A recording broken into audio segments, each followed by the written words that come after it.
Just what was the key, like, for you guys withstanding every single time they? Yeah, I tell you, their second unit and their athleticism got up into us, turned the ball over.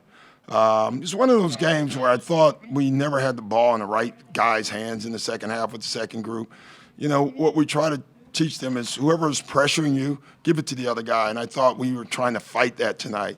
Thought we lost our ball movement for a while, but this was a defensive win. It really was. I thought defensively throughout the game, we were phenomenal. Got our hands on a lot of balls. I mean, Joel's block at the end of the game, we finally won a challenge, which was nice.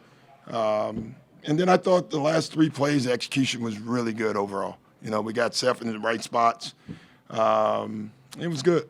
What are you seeing more out of Steph? It just kind of seems like he's like not just a big one shooter right now. You know what he's doing better is, you know, everyone knows who he is now. And last year I thought if they got physical with him, they could take him off the ball and deny the catches. And now he's being relentless in getting open. And once he gets open with Joel coming, it's a tough cover for anyone, you know. And so we put them in that coverage. The fact that, yeah, you are putting the ball in his hands late in that, like on the last possession essentially. I mean, that kind of, it just feels like that kind of captures how he's playing right now. And just yeah, and he had it going. I mean, he's our best shooter.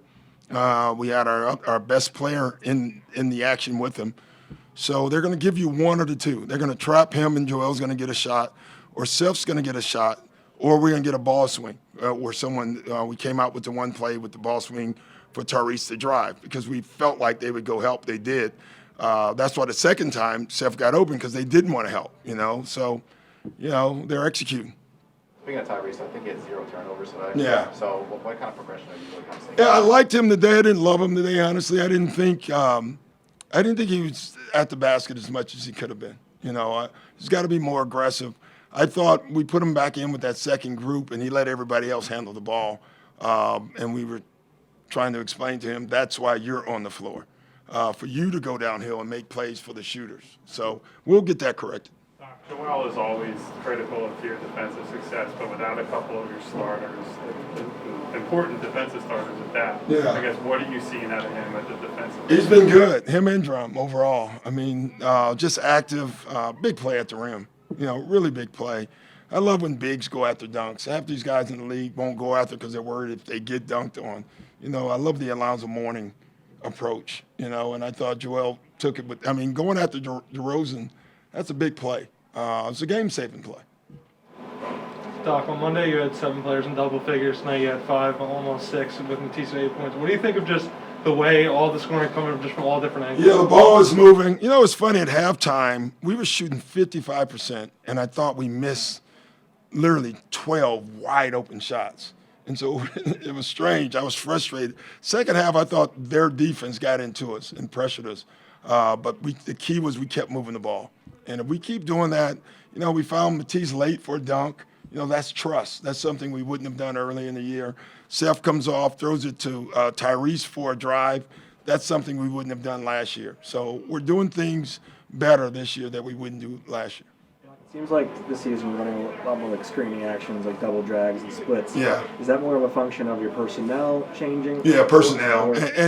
And just, in my opinion, the way the league is guarded now, I think you can go downhill a little bit more. We're slipping some. We're setting picks some. So we're playing a lot of games with it. It's not just your traditional double drags. You know, I think there's 5 actions out of that right now, and we're doing it pretty well. It's like a straight game where George has come off the bench and really give you guys a Yeah, I honestly, I thought I played him too much tonight in a row. You know, so we have to be careful with that without Tobias. You know, I like him coming off the bench because he's our only 4. You know, so you start small and hope you can get away with it long enough. It'd be interesting tomorrow. They're a big team, so I'm not sure what we're going to do yet. Just the importance of going 4-0. It was huge. We talked about it after the New York game. Like, we have a 4-game homestand. We need to win them all. Now, we obviously didn't know we'd have all these guys out when we said that, but the fact we still won them all with all these guys out is pretty cool. What did you think about Matisse's performance with the starting unit tonight? He was great. Defensively, he was absolutely wonderful. You know, we tried to keep the matchup with him on Levine, you know, and I thought he did just a terrific job. talked about. On Matisse, I know last year at times you wanted him to rein in the gambling. He's been great. He's been overall really good. I mean, tonight I thought he was very solid. You have to be solid on Levine because if you make a mistake and don't get it, it's a three. And I think Matisse knew that. Thanks, Doc. Thanks, guys.